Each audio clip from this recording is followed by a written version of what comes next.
Sorry, from 17 once again. This is my Battlefield 4 hard difficulty video walkthrough. This is mission 7 and it is entitled Suez. This is the last mission of the game, guys. This is it. This is the climax. This is the penultimate moment of our adventure with Asian lady and random black guy. And we're on another boat. So this is probably closer to battleship than battlefield, because we've been on more boats now than we have fields. Interesting note. But you'll notice the first thing I do is I throw on the G36 and I throw on the Scout Elite. This is not blind footage here, guys. My final video got... I don't know what it got. It was being an asshole when I put it in the editing software and it kept crashing it. So that I had to re-record this level. Excuse me. But it came out of nowhere. So this level's probably the most challenging on the game for the... just because of how many enemies there are that's close, how many of them have explosives, and how many grenades are going to be coming your way. There's a chopper that's going to turn up in a moment as well as we push towards the middle of the boat. And it's really weird, the chopper, because you can lay underneath a ramp, and when it blows up, it comes down, obviously, because it's, you know, gravity and all that. And it can kill you. And I've had times where it's like it's a homing chopper. It's ridiculous. It's like a weapon from Worms that never got designed. You kill the chopper, you think you're safe, and then it just comes pirouetting down at you, smiling menacingly, and it's instant death. And here it comes. So instead of dealing with it the way I normally would, which is I put on the grenade launcher and start hitting it like that, I shoot the pilot instead, and it takes it out like that. So this time it didn't get to have the last laugh on my face. But once you've cleared them out, as you rush forward, you're going to trip some spawns. I've already dealt with the sniper on the tower. I've already dealt with the grenade launcher guy on the tower. If you're having trouble, you know, finding targets, make sure you use your scout mode. I'm just using this sniper rifle because I was just in the mood. You know, it's a really fun weapon, and as I've mentioned, I'm wanting to get into sniping on this game if I can on the multiplayer, because I used to be pretty damn good at it on Battlefield Bad Company 2, but this is a very different game, so we'll see. And I don't like this at all. I don't know how you can hit people like this, because it's almost like when it hits that close to geometry, it just disables the bullet. It disables the lethality of the shot. It's very strange. I still try though, because I get really stubborn with stuff like this. And I'm just like, you will hit. I will make you hit. And in most games, you just hit straight through that with a rifle. Admittedly, this is not a 50 cal, and it's actually one of the weaker sniper rifles, but it's still fun to use. Up here, be careful. There's a guy directly to my right, and he's really close. You see him just then? He's just on that corner, but instead I'm shooting all the other people. To the left as well, up the stairs that you can see in front of me, behind him, there's a guy with the armoured helmet and a grenade launcher. And you can't headshot the guy with the armoured helmet for, I suppose, obvious reasons. So just be careful, because he really hurts, and he's going to tag me in a moment on this video once I've finished shooting these people. So one guy there, terrible shot from me just then. Uh-oh, there is the grenades. Here it comes. So immediately I'm very close to dying, 29 life. I lay down here, the regen kicks in, and I seem to be safe. But somebody's shooting me from below, that guy there. But he's dead, thank goodness. And we can continue to clip his friends. Oh, there's another grenade from aforementioned grenade guy. He is quite the nuisance, but we'll get him. And just take it slow. Use your grenades. Use your grenade launcher if you want to. Use whatever weapons you're comfortable with. You know, if you don't like snipers, don't go near the snipers. That's douchey. I hate when AI does that, when they get stuck in that loop of not knowing whether to be stationary or upright. Just keep on going back and forth, back and forth. We'll pull out the G36 because he got close, mow them down, and I think he's up here. There he is. Like, even that, I got clipped by a grenade. It wasn't direct impact, but it still hurt me. That would have been an insta-kill on most games, but on this it's so lenient. So very lenient, but as you push forward here, there's going to be a ton of dudes. And there's a couple of really good opportunities here to try and get multi-kills with the rifle, but I don't think this one is powerful enough to really give it some oomph. Because I hit this guy coming up, and it looks like it should have maybe gone through them, but it doesn't. Michael, is this the shot? There you go. Oh, it did. My bad. Or does it not? I can't tell. Too many numbers moving too rapidly. But still. We get to shoot some people, so it's all good and well. And look how easy this is, you know, you can keep your distance, you can just hit them with a sniper rifle, and you can do this on every level feasibly if you play through on normal and come back with the rifle. Because distance is your friend against perfect aim. And that's hopefully some... Oh, there's a helicopter coming now. You'll see it on your map before it turns up. There it is. The helicopter spawns and so does a ton of dudes. So you want to be careful because the chopper can really hurt you very quickly. But luckily enough, I managed to clip the pilot and it kills the bird pretty quickly. So only thing left now is to clear out the rest of the guys. There's your checkpoint. And then you're going to be moving underneath the ship into the interior section. And I think the start of this level is really good. I think it's a fun mission. It's, you know, it's appropriately chaotic and intense. But I think the last part of this level is really bad, super watered down and anticlimactic. But that's just me. So there's the top of the carrier done. We just need to move towards this door. Can we open it immediately, or do we have to wait for the team?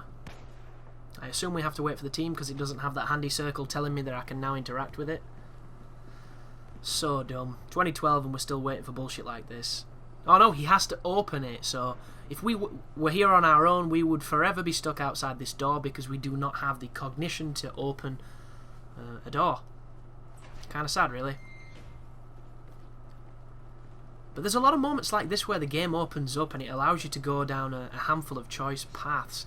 But they don't really lead to anything other than occasionally collectible weapons or knives with dog tags on them.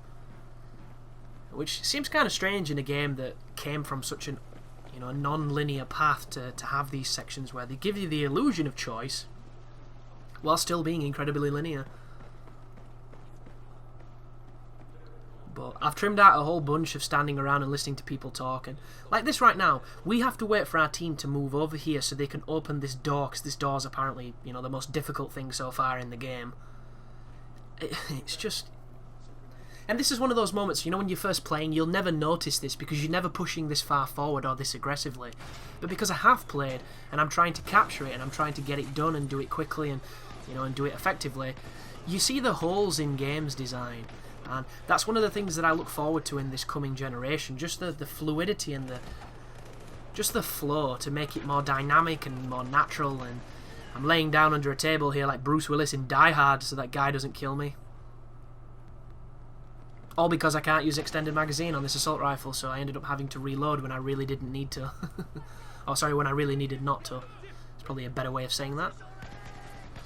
That's interesting too, what just happened. I told my team to shoot people who I'd not even marked, and it targeted them automatically for me.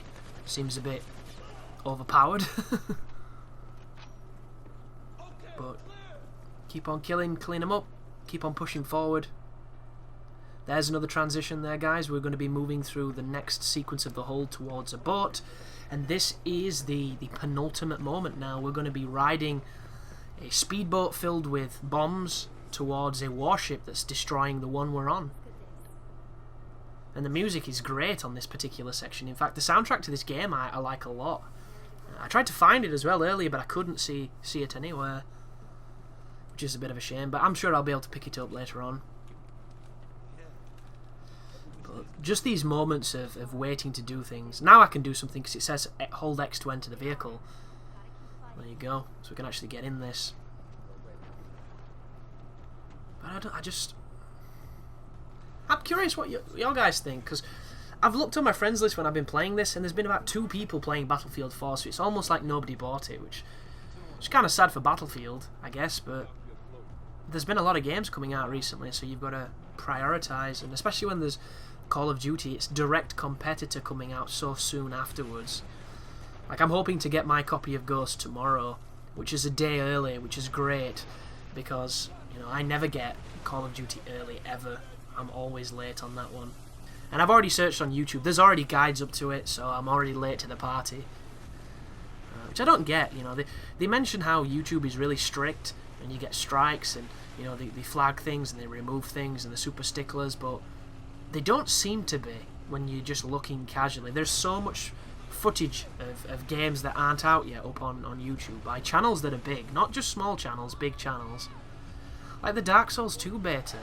There was a strict NDA, man, and none of those channels are being affected at all because it's almost like FromSoft have you know, unofficially just endorsed it and allowed it, which is completely contradictory to a legal document that they had people agree to. Really strange. But the strange part about this moment here is you're almost in zero danger of dying, which for the climax of a game is kind of strange. Also, there is shooting to be done, but it's done and handled completely autonomously by the computer, so you never get the opportunity here to shoot anything. The only thing you have to do here is hold a stick forward. And this is your spectacular ender. This is the bit that they leave lingering in your mind, and they're doing it again with the fucking ocean coming through the boat. This is a cutscene! How did they not see this? How hard is it to not have geometry clipping through other geometry on such a focal point of an important cutscene? Oh, it makes me mad. It really does. This is their craft, this guys. This is their art. This is their intellectual property. This is the culmination of 2 years worth of work, and it's things like that that just... I'd be embarrassed. I would. And I'd want to change it immediately. But it's just, oh, so strange. And we paid money for this. There's people that paid $60, you know, 50 quid for this game. And then there's that. Such a lax. Strange. But you have to press the trigger here to hook up to this mast with what looks like a precursor to the mag hook, which I'm hoping to see in some of these futuristic action games. I'd love me some mag hook action. And then you're up here with your buddies, and you've got your detonators, and here comes the big, you know, conscience twist. And check this out. I noticed this when I was just recording. I'm looking directly there at a seam in the ocean, and then black, and then smoke. I look at the other side, it looks a little bit more subtle. There's a hole in the game. What is that? How does that... This is the end of the game. This is a pinnacle of your story, and I can see a hole in your damn design. I can see where nothing is. There's a line where the plane ends and the clouds don't cover. I'm hoping it's a bank or a verge or something, and I've just not noticed it, but it looks bad. Why would you not pull the fog a bit further down and cover it? Terrible. Absolutely terrible. I have no idea what it is, but it doesn't look good. So here's your choice. Whoever you pick will die. If you don't pick, the Valkyrie will die, and each of them gives you a different ending and a different achievement. There's an achievement for seeing all of them, but you will have to play the full level again rather than reload a checkpoint, which is a little disappointing, but you know, it's not that long at all, really. And that is it, guys. One of the simplest walkthroughs I've ever made. Hopefully you've enjoyed it. Hopefully it's helped if you were struggling, and I will see you in my Call of Duty Ghosts walkthrough, or whatever game I cover next. So, as always, people, I'm appreciative of everybody that shows an interest in the channel and takes the time to say something constructive or positive. But yeah, you take care now.